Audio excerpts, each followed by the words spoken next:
How's your day going? It's going good? That's great. If you guys really started talking back to me, that would be like creepy.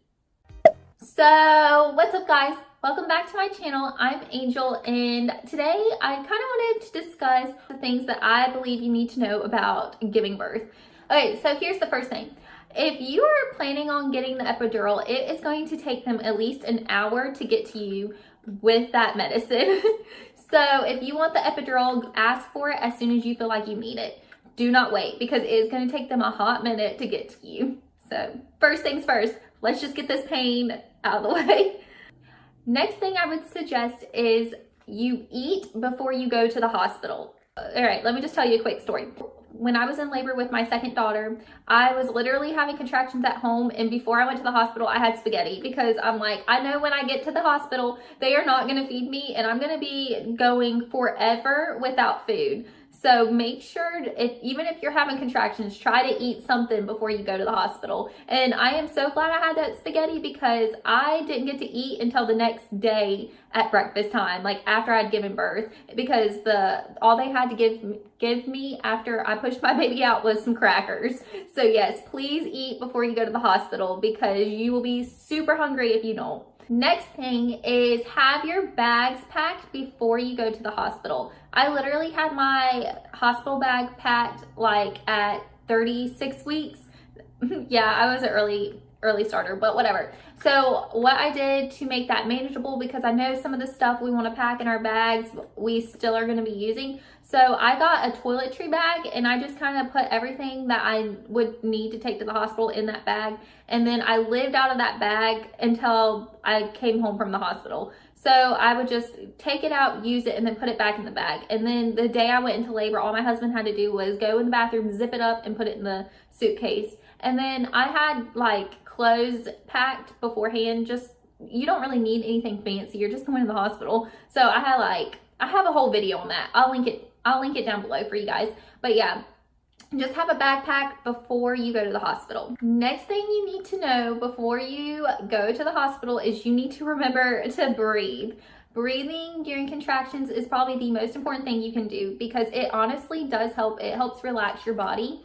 And so what I did when I started having contractions with my second daughter was I would just close my eyes, I would make sure everyone was silent, and I would just focus on breathing. Next thing is I would suggest that you sleep through the labor if you can.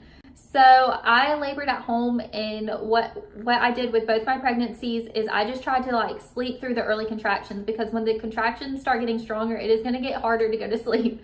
So when you start feeling those like early contractions, try to just go take a nap. And you're gonna need it because it's gonna get really intense and you're probably not gonna get much sleep after that. Oh yeah, and I just wanted to add this in there. The car ride to the hospital sucks. Like, especially with the contractions, because every single bump your husband or spouse hits on the way to the hospital, you are gonna feel, and it is gonna make you wanna kill them. Hopefully you don't have a long drive to the hospital. I had both times a very long drive. The first time with my first baby, I had a 45-minute drive to the hospital, and then the second time I had an hour-and-a-half drive to the hospital because, you know, going to a good hospital is worth that drive, but the drive really did suck so bad. It sucked so bad. Okay, this next one is, yeah, you'll find out. Yeah, when they say push like you are pooping, they literally mean push like you are pooping because that's how it feels. It just feels like, yeah, so when they say do a good push, just push like you're pooping. I'm sorry, this is so funny and awkward at the same time. This next one, I'm going to stress. This is probably the most important thing.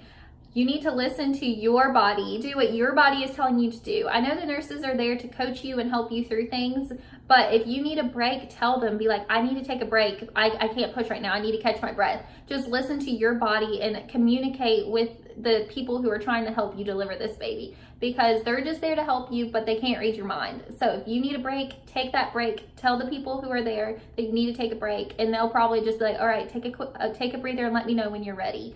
And that's probably the biggest advice I could give, is just do what feels right for you. Okay, lastly is I would suggest that you have a birth plan. Like, make a birth plan, but be flexible with it. I would probably discuss with your significant other what you would do in different scenarios so that you can kind of prepare for different things before you get to the hospital, because I know it would probably be very, very stressful if you get to the hospital and they're like, oh, you have to have a C-section, but then you didn't mentally prepare yourself for that C-section. So be realistic and have a birth plan. So that's all the things that you need to know before you go to give birth, and I hope you like this video. If you like this video, please give it a thumbs up, please subscribe, and please leave a nice comment down below. And that's all. Love you guys. Bye.